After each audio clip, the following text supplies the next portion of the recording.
And despite this contentious meeting and your strong reaction to the letter, did Mr. Clark continue to push his concept in the coming days? He did, yes.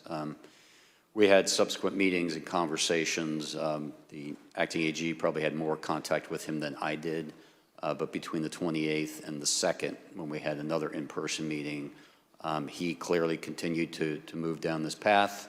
He began calling witnesses and apparently conducting investigations of his own. He got a briefing from DNI about purported foreign intelligence interference.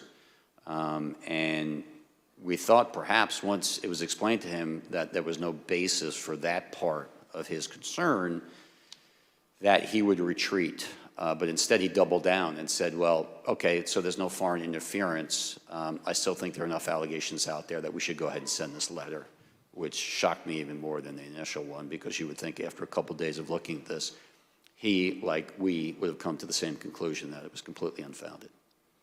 And when you learned that he had been calling witnesses and conducting investigations on his own, did you confront him? Yes. And what was his reaction? He got very defensive. You know, as I said, there were a series of conversations through that week. I certainly remember very specifically the conversation in the meeting on January 2nd.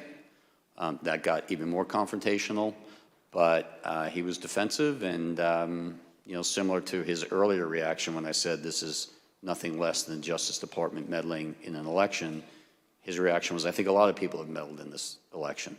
And so he kind of clung to that and then spewed out some of these theories, some of which we'd heard from the president, but others which were floating around the internet and media, and just kept insisting that the department needed to act and needed to send those letters.